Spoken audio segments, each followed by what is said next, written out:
Welcome back, Awakened Savages, and today we're talking about awakening to your own story and owning it.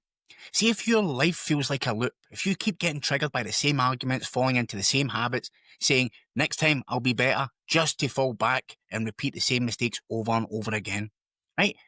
It's not just because you're weak, right? It's because you're still living inside a story you haven't rewritten. See, most men think that their past is behind them, but your past isn't way back there. It's playing right now. And how you react, how you protect yourself, your family, how you limit your power. You keep calling it personality. I've always been this way. But that's not personality, that's programming. I've been there, right?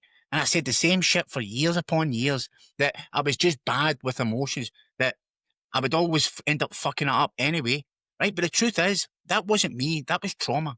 That was defense. That was fear dressed up as self-image. And until you take ownership of your story, it'll keep writing your future without your permission. Right? So today, we stop rehearsing the wounds. We start reauthoring the man. Right? You ever catch yourself saying something your dad used to say? Right? You ever walk away from an argument thinking, I can't believe I just did that again? That's not random. That's recursion, right? Every unprocessed wound becomes a pattern. Every pattern becomes a behaviour. And every behaviour left unchecked becomes an identity. So even when you say, I'm done with that, even when you swear that you'll never repeat that hurt again, the nervous system doesn't respond to promises. It responds to programs. Right? If you were raised around silence, you will struggle to speak. If you were taught anger was dangerous, you'll bottle it up until it fucking poisons you. If love came with conditions, you'll perform until you burn out. You think you're making choices, but most days you're just following code. And the world keeps you stuck there by glorifying trauma responses as personality. Right? The overachiever, probably running from not being enough. The lone wolf, probably just tired of being let down. The nice guy, probably learned that speaking his truth got him punished. This isn't judgment, right? It's diagnosis. Right? Not medical, energetic. You're not failing, you're just firing old code. And if you don't rewrite that code consciously, you'll pass it on to your son, to your daughter, to your woman, to future generations. Right? So let's get to the next layer. Let's understand where the energy is actually leaking. Right? The human brain processes 11 million bits of information per second. Right? You consciously process about 40, right? The rest is just habit, pattern, emotional memory. What you call self-sabotage is actually self-protection, built on outdated data from the past, right? Now, there's a part of your brain that I've spoke about quite a lot on this channel. It's called your default mode network, right? It lights up when your mind isn't focused, when you're on autopilot. Guess what it loops? Old identity scripts, childhood memories, emotional conditioning.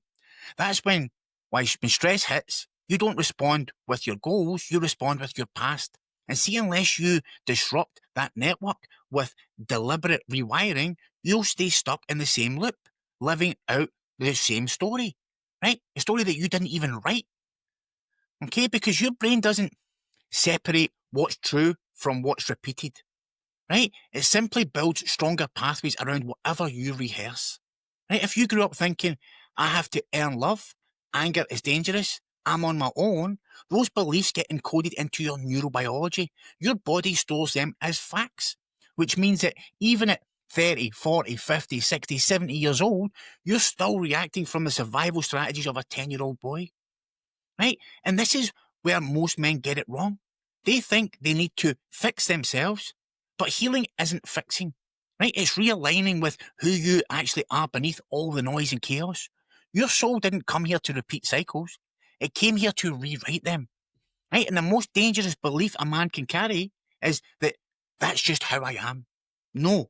Right? That's just what you've had to be to survive what you went through. Now, it's time to evolve beyond survival. It's time to stop memorizing pain. It's time to start mastering presence. But before you can rise, you need to understand where the power is bleeding out. Right? So if you've ever felt, you probably have, right? Just tired for no reason, right? Snapping at someone you love over something fucking small. Or you find yourself just zoning out, numbing out, burning out. That's not just stress. That's the tax of carrying a story that no longer fits anymore. Right? You can't lead with clarity if your internal GPS is wired to a map from 1992. Okay? So we need to look at the energy leak of the double life. Right? When your outer actions don't match your inner truth, you start bleeding energy. Right? You show up together in the world, but see inside, you're in conflict. You perform strength, but you feel fucking weak. You speak calm, but you're suppressing the rage. That split creates cognitive dissonance, and it's fucking exhausting. Your brain spends energy trying to, reconcile two realities. Your body feels like it's fatigued, irritable. Your mind's foggy. And the worst part, you just think that's normal, right? And then we look at leak number 2, suppressed emotions, which equals system crash, right? Men are taught early, big boys don't cry, right? Be a man, push through it, right? That conditioning gets stored in your limbic system, the part of your brain that processes emotion. When emotions don't get expressed, they get imprinted, right? So suppressed sadness turns into numbness. Swallowed anger becomes passive aggression or explosive outbursts. If you avoid fear, that morphs into control or shutdown. Emotional suppression is not strength, right? It's a malfunction in your voltage system, right? The more you suppress, the more static builds up. Eventually that energy, has to go somewhere, and it usually shows up in the wrong place at the wrong time to the wrong person, right? And if we look at the leak number 3, right? The cost of the strong man mask. Okay? You're taught to lead with certainty, to be the rock, the solution, the one who never wavers, right? But see, real strength isn't about faking confidence. It's about being congruent, right? When you wear the strongman mask too long, you lose access to your intuition, your empathy, your adaptability. You become this fortress, but no one can get in, not even you. And see, behind that wall, loneliness, self-doubt, isolation, right? And this isn't, again, you're not weak. It's because you've armored so well that you can't feel anymore. And let's really be truthful here. You're not meant to be an emotional robot. You're not here just to survive life. You're here to create fucking magic. And that starts by patching the leaks, reclaiming your energy, and building a structure strong enough to hold the man that you're becoming. Okay? And the next phase is not theatrical, right? It's personal, right? And that's when we have a look in the sacred mirror. Because I used to think the problem was outside me, the job, the relationship, the bank account, the noise in the world, right? But the moment that everything kind of changed, right? It wasn't that the world needed to change. I realised it was me. And not in the self-help, be better kind of way. I meant something deeper. I had to face the patterns that I was running from, right? And I remember one morning I did an argument with my wife, and I stayed in my barber shop, right? And this was before my spiritual awakening. And I was fucking sleeping on the floor, right? And I was hungover, my head was pounding, and this wasn't from partying, this was from escaping, because I was on my own, nobody else was there. I was drinking, taking drugs all night, and I ended up passing out on the floor, right? And again, it was another night of trying to outrun, my anxiety, my shame, the sense that I was always behind living the life that I should be living, right? And when I was sitting there, like basically in tears, and I kept saying, this isn't who I am, right? But how come I've become this person, right? And when I was thinking that, like, it hit me hard. And I kind of was reflecting. I just saw that I'd repeated this loop since I was a teenager, right? Trying to feel enough, trying to feel worthy, right? Trying to hide the pain so that I would be lovable, pretend that I'm okay to avoid, being a burden, right? And I wasn't just avoiding the pain, I was avoiding myself, right? And the mirror doesn't lie. When you finally look, like really look, you see all the ways that you've traded your truth for performance. You notice how much your identity is built on fear. Fear of not being enough, fear of being abandoned, fear of what happens if people really see you. But see that moment when you have a look in that sacred mirror, okay? It's not meant to shame you. It's meant to free you. Because when you stop running, you start remembering this truth. You are not your past. You're not your trauma. You're the man who is choosing to face it. Right? And this is something that's been passed down upon generation, right? Long before podcasts, journals, healing apps, right? Men had to walk through this same fire that you're going through. No microphones, no followers, just silence, struggle. It was initiation, right? Every culture had a rite of passage, right? A moment where the boy died and the man was created, right? But the creation wasn't fame. It wasn't success. It wasn't hustle. It was presence. Okay. And the Western world has long forgot about this, but it's time to bring it back.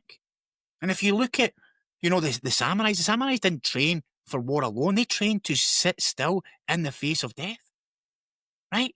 They believed that to know your blade, you first had to know your breath.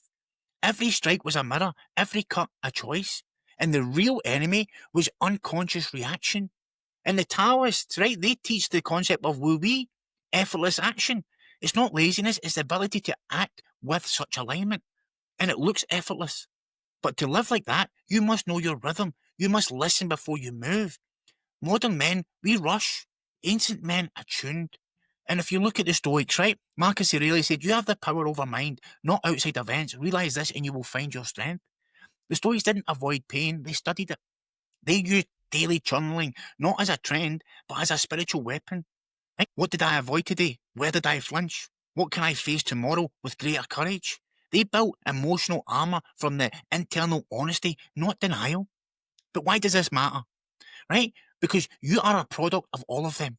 You carry the DNA of warriors, the breath of mystics, the spine of philosophers. This isn't you. This is you remembering.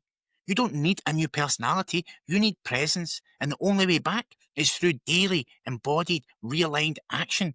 And let's walk that path right now. This is how you get your power back. This isn't about adding more to your plate. It's about removing what no longer serves. It's about retraining your nervous system to recognize truth, then act from it every day. Even in the small moments, right? It's about taking that right conscious action. Okay, let's look at some tools for your toolbox where you can step back into alignment. Right, step number 1, morning integrity check. Right, just question, what would the man I'm becoming do first? Right, before the phone, before the noise, before the world tries to grab you in its hands, just pause, breathe, and just name one aligned action for the day, and then do it. Okay, it could be take the cold shower, go to the gym, text your son, right? Prep your meals instead of just fucking winging it. And why does it work? Because your brain loves coherence. When you act from intention, your system releases dopamine and confidence, not from a like or a fucking share, but from integrity. Okay, step number 2, breath discipline and stress. Right? Just challenge yourself 3 times today. See when you feel your heart racing and you feel like you want to escape, stop. Don't run. Don't react. Breathe through it. No suppression, no explosion, just breath. This is how the samurais trained presence. Right? Somebody criticizes you, breathe. Your partner gets reactive, breathe. You're in traffic, chaos, temptation, breathe. Right? This trains your vagus nerve, right? Your inner regulator. Power isn't reaction, it's response with depth. Okay, step 3, nightly story rewire. Right? Just journal 5 minutes. Okay? Where did I lead with power today? Where did I hide or shrink? Right? What will I embody tomorrow? This isn't therapy. This is strategy. You're not reliving your past. You're retraining it, rewriting the script your brain runs on. Right? The brain encodes nighttime reflection deeply. And this is how you recast your identity in real time. Okay? This isn't about healing. It's about who you're becoming. Hey, you're not repairing the past. You're becoming the future your bloodline needs. Okay? And listen to me.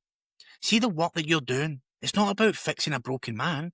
It's about revealing the one that's always been there, buried underneath all the stories, the programming, the condition that never belonged to you.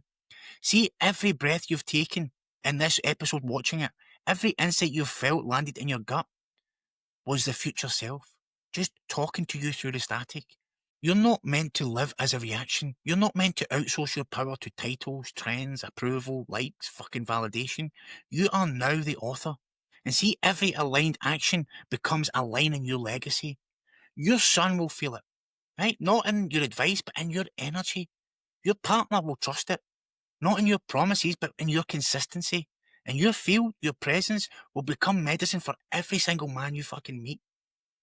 So this is the charge. Please don't go back to sleep. Don't apologize for the new standard, right? Don't stop when it gets quiet. You're not just leading a better life, you're rebuilding a new fucking bloodline.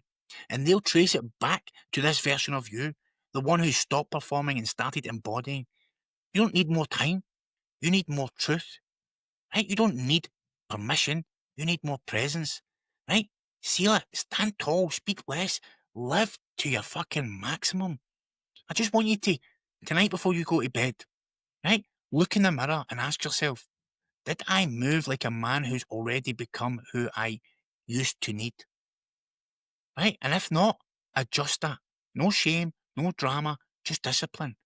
And then we rise again tomorrow and do the same. Listen, we're all on this journey together. Some days I have good days, some days I have bad days. And you'll probably notice in the energy of my videos. Some days I'm on point, some days I'm foggy, I'm clarity. But you know what? I remain consistent in my routines, my non-negotiables. And my family feel that. Because see, as long as I show up as the man that I promised I would be to myself, no matter how I feel, then I can rest when I go to sleep at night. So as always, brother, I love you. I appreciate you. I thank you for being on this journey with me. I'll catch you on the next one. Get a video here and you can subscribe here. Take care. Bye.